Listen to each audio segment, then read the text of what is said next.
like I said, I really enjoyed Carousel. I thought it was a roller coaster of a movie to be in.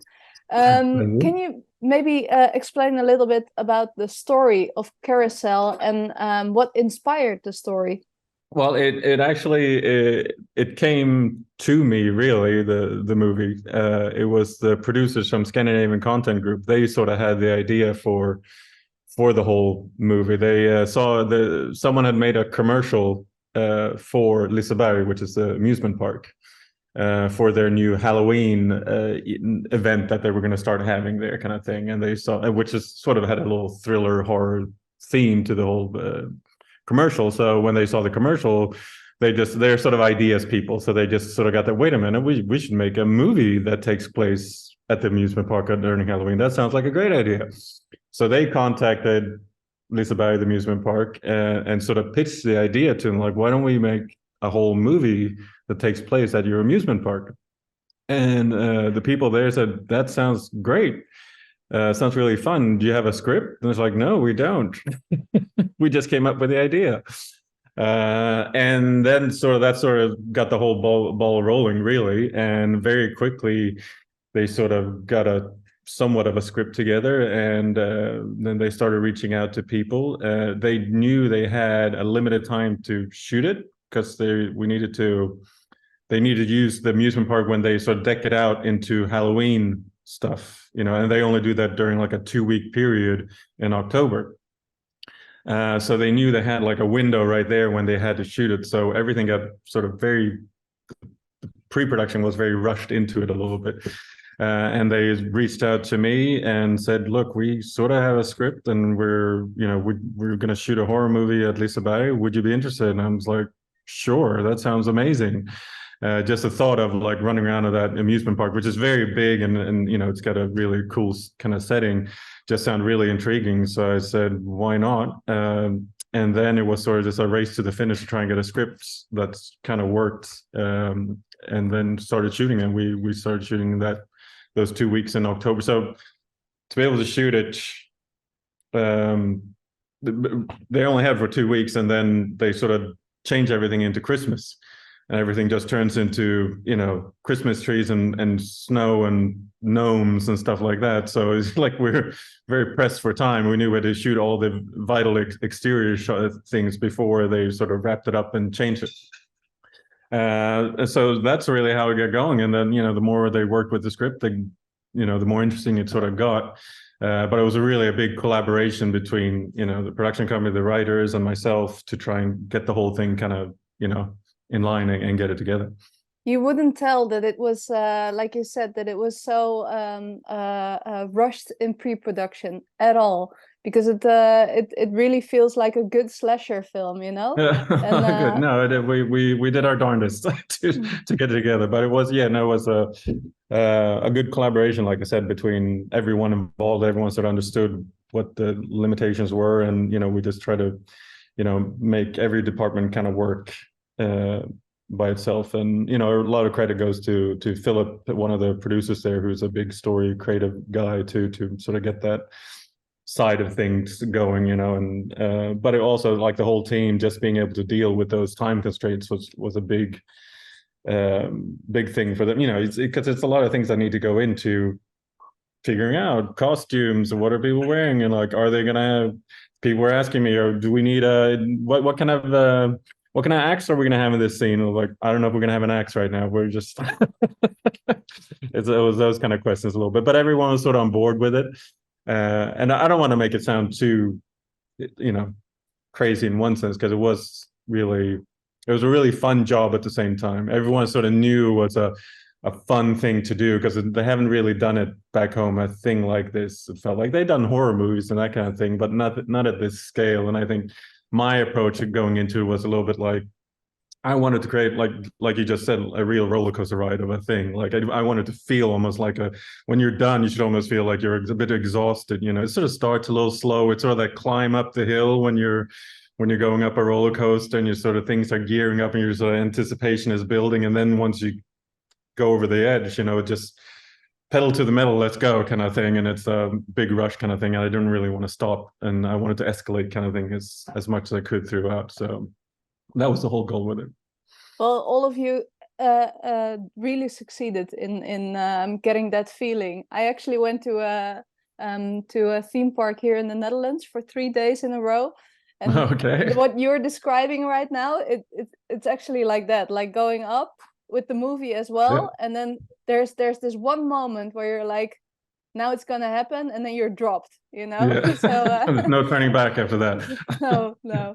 And how much fun was it? Because, like you said, I know that in the Netherlands, for instance, Halloween was never a thing. How's that in Sweden? It's sort of the same. Like the last, I like growing up, Halloween was not a thing at all. Like when that did, but it's sort of taken off, just like they do with a lot of American traditions. It feels like they sort of, especially the fun ones, because Halloween is just about a lot of fun. Even though I have met some people that did celebrate Thanksgiving, which I thought was really strange in Sweden. I like the food, but I don't understand why they celebrate. But anyways, it feels like it's picked up through the last 15 so years, I'd say. People are still getting a little bit more and more into it. And now you start seeing people like kids at Halloween in Sweden, they start knocking on the doors. And I don't think everyone's really prepared for it all the time. And I don't know if anyone fully understands the whole thing, but it's sort of picked up a little bit. And they like the idea behind it. I think they, like they get influenced, they see a lot of things from the US and whatnot. And, it's a fun thing to do, I think. And anything that's sort of fun in one place is going to be fun in their place too. Something good to do during the dark hours of, October. It's actually always been my favorite holiday as well. Like not Oh, the really? maybe Okay. not the commercial American way, but more No. like the whole thought behind it. I think it's really, really good. And I like how it's associated with horror, which is I think it comes naturally a little bit Yeah. because Halloween is all about death and Yeah. No, it is. accepting death as part of life. But Yeah. I can imagine it was quite fun to be in that theme park at night with all the Halloween decorations. Look, it was fun, but it was also terrifying in one sense because you do like it literally like the park was open during the day, like or like their normal operational hours kind of thing. We weren't allowed to shut it down and use it by ourselves. It was just the park closed at 11 o'clock at night, and then we had to wait for everyone to leave the park, and that was usually around 11:30 p.m. And once we got the go ahead, sort of then they sort of let us into the park and we could sort of roam freely. But then it's when you're walking home at 5, 6 in the morning or whatever, and it's still pitch dark and it's very desolate and quiet all of a sudden, you see these clowns and stuff like that. It does get a creep. I do have to say though, the creepiest part, which we weren't allowed to use, was one of the few stipulations from Elisabeth that we weren't allowed to be in the kids section, which is called the Bunny Land. And that's probably the most terrifying place to be in because there are all these like weird big bunny-like things that almost make it more creepy. It's not like the full-on horror kind of looking things. It gets even creepier there. But walking like towards the production office, that was probably more creepier stuff when you're totally alone. But when you have all the crew and stuff, it doesn't really matter. Then you're sort of into the work things and you're just trying to make the day work and trying to make the shots work. You have too many other headaches to deal with, kind of thing, to solve problems to solve. So you don't really think right when you're shooting it. You're just trying to make that look. But those few moments, because as a director, you put in a lot of extra hours. You're going location scouting or whatever, and you're walking around trying to find work on the next day or whatever. And that's when it got a little. It actually going through the what are they called, the haunted house parts, like when you had to scout those. I could do that a little bit during the day by myself, but the personnel on the amusement park, they sort of just opened the doors and here you go, you can go inside and go through the mazes and stuff. And that was almost creepy because you don't know anything what's going. It's like a maze you're going through, and you have all these creepy dolls and all that kind of stuff. And I'm like, oh, I guess this could be a good place to shoot it. And you're after a little while though, like you've done it a few times, then you get a little used to it and you go, okay, it's just props, that kind of thing. Yeah, but Yeah. of course, it also makes sense, you know? I mean, the first time you went through that park, that's the kind of feeling you want the audience to have as well while watching this park as like at night, you know, No, so that absolutely. You know, they and it's, really get into that feeling. it is a little sort of not a wishful fulfillment, but it is a creepy feeling to go, okay, we're stranded kind of thing in a shut down amusement park. That has a creepy vibe to it in general, kind of thing. So that was sort of an atmosphere you wanted to encapsulate and try and make live throughout the movie, kind of thing. But yeah, no, it was a lot of fun still. It's always fun to make a movie. Of course, yeah, I can totally imagine that. And also, what's the challenge about making a slasher film, in your opinion? Well, this is probably my full on like my full on slasher movie. I I guess getting like the death scenes to work in an exciting way, in a in a unique way. That's really what it's. I think what it comes down to is making. You got to fulfill those criterias, I guess, of you know a lot of blood flowing. You got to make that work in a somewhat natural way without making it too ridiculous. It almost borderlines on humor, and certain like there's one death, especially not to you know divulge too much information, but the No one inside spoilers. the horror in the tunnel, the spinning tunnel kind of thing. That's almost slapstick horror to me. Like that's just a little like I think we might have gone a little over top. I guess it's just it goes everywhere a little bit.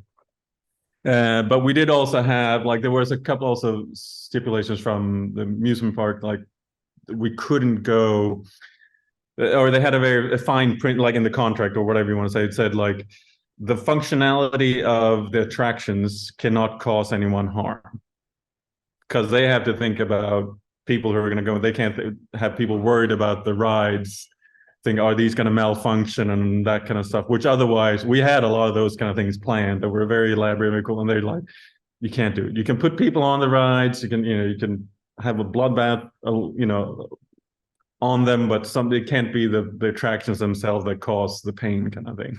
So we had to sort of navigate that a little bit too, which is understandable. I kind get it that they don't want to have that associated with the park, obviously. which But makes which makes you hmm. more creative, though, I guess, because I mean, Yeah, if you're in a you park, you can try, you know, manage. it does have to feel. I think we went for spectacular in one set, in one of them. We went for real pain in the second one, and then the third and fourth one was just we were just trying to come up with new ways of spilling blood, really, which sounds terrible when you talk about it like this, but it is the genre, you know, it's just what it is. Otherwise, it comes down to scares and the anticipation, really, of the threat. You know, it's sort of that old Jaws mentality of you know, it's not so scary once you see the shark kind of thing. It's where is the shark? You know, it's but below the surface kind of thing, and when is it going to pop up next kind of thing? And it's those kind of things you want to. That's more probably the thriller horror aspect of it all that you're playing with. But yeah, I don't know if that answers your question or not. But It does. It definitely okay. does. I mean, being creative with a killing, and also the killer in himself or herself. We won't Yeah. spoil. Um, it's like you said, you know, I think in horror it's either suspense or jump scares, but I like how horror also threads that comedy line, I guess. You know, that Yeah, makes no, it can be. You need a little bit of heart. You can't take yourself too seriously, probably along there. And I really like I think the tone of it all too might lend itself to a broader aspect of like horror or slasher. It almost in a weird sense, I don't want to say a family slasher, but it does like it's not so extreme horror in one sense, and it's not so extreme slasher in another sense. And it has, I think, it's the suspense and thrill, and the you know, it's the sort of the Stranger Things vibe of it all. You know, the kids that have their own problems that they got to deal with. That's kind of attractive, I think, for a younger audience, which we really try to capitalize on a lot. So I think we found a pretty good balance between all of those kind of genres and because I sometimes do think like some horror movies become like they're just for the horror audience. That's it, and that's cool. That's totally fine, kind of thing. I just think with this one, so I think it might have just because of the way it got made and because of the restrictions we might have had here and there, and my own sensibilities a little bit of what I like. It just sort of turned into that, like I say, I want to say a broader kind of movie. I think it can reach, I think kids and adults sort of like it just the same almost. I reference sometimes Jurassic Park in one way, like it has a little bit of that adventure feel to it kind of thing. So it has a lot of kind of genres going on at the same time, maybe. Yeah, or maybe like Scream, because I remember that I watched the Yeah. first Scream when I was like 13, so maybe a Yeah. little bit too young, but still I really Yeah. enjoyed it because there was a lot of humor in it as well. Yeah. I It's probably would have tried to squeeze in more humor if I could have. A little bit more work on the script, I probably would have squeezed in a little bit more. But yeah, no, I think we got a pretty decent balance though. So yeah, no, definitely, definitely. And I think maybe it does lend itself for maybe a second part. I mean, no spoilers, but it no, does feel like there's a build up to maybe a second part. could be. We'll see what happens. Okay, and what inspired you to become a director? Oh wow.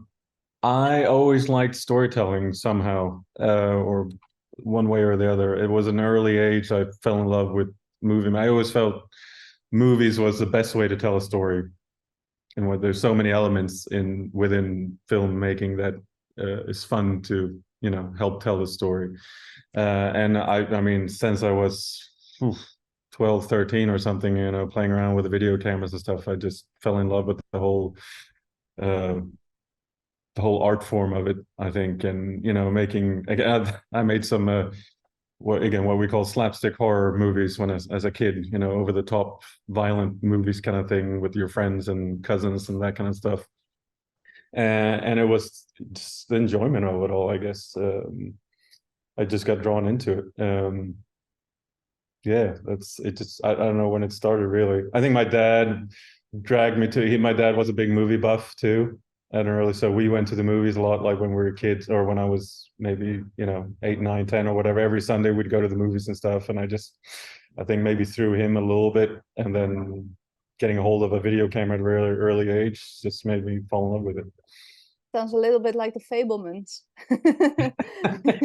I think that's a very similar. Like I think a lot of filmmakers have the same kind of story. They just it's something that you don't um you really don't choose it in one sense. It chooses you, and it's more like a calling. It's something that eventually you can't not do. If you don't do it, you're gonna slowly die inside, and you're always gonna feel like I want to. Yeah, you got to reach out and grab that. And that's a creative thing. My wife is a painter, as you can see behind me, and she just sort of has to keep on doing it too somehow. Find a way to do it. And I think that's just anyone who has that creative spine in them kind of thing to want to do something, they have to do it. It's something that they can't not do. So that's, yeah, you just find an outlet for it. Definitely answers the question. And yeah, I think that's the thing with artists. It's Yeah. sort of like breathing if you find your way of art. That's Yeah, no, for sure. And yeah, you really got to do it. And I have friends that are actors and stuff, and they it's tough times, obviously, whatever. But some people that get stuck in a 9 to 5, and you can see them, like the flame is just sort of getting suffocated in a way, and it's hard to see, obviously. And you just got to find a way to. But nowadays, like when it comes to movie making, like there's no reason not to make a movie. Like I'm talking about, especially younger, people who want to start making movies. You can take your iPhone and go out with your friends and shoot a movie and edit it together.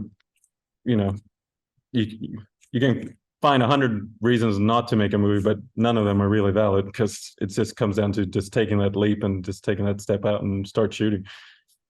That's excellent advice for anyone who wants to become a filmmaker. Yeah. And you just mentioned, because you're in LA at the moment, of course. Yeah. What's it like to what's it like with the strike going on there now? It's hard. It's really tricky. It's everyone. I know they're fighting. I know the actors are fighting for a good cause. Obviously, it is an imbalance. and it's, you know, it's tricky for them. It's been going on for a long time. I really hope now this week that they can get closer. I was glad that the WJ, you know, came to terms. I thought that would speed up the process for the for SAG and the actors as well, but it just seems to drag out, and they got to stay strong. But it's definitely got a stranglehold of the whole business right now here, and I really just hope that they can come through. And it's not, you know, it's because it affects everyone. You know, it's if the actors can't go out, that means the production can't go out, which means, you know, crew can't go out and editors can't edit stuff. So it's like it just, you know, has a massive butterfly effect that just affects everyone. So it's important for the whole industry to get going again. Yeah, yeah, it basically crumbles. I Yeah, no, remember it does. about 2 weeks ago in the morning, I heard on the radio they said like, yeah, they're very close to the negotiations, and it will probably be solved in the afternoon. And that afternoon, I was in the car again, and on the radio, it's like, yeah, it's not gonna happen. It's No. far away. It all fell through, and I was like, oh, Yeah, I feel yeah, so bad for anyone on those picket lines. But yeah. yeah, No, it's hopefully it's solved very soon. let's But hope so. yeah. Well, thank you so much again Thank you. for making time for me to Oh talk no, about no worries. My pleasure. Carousel. My pleasure.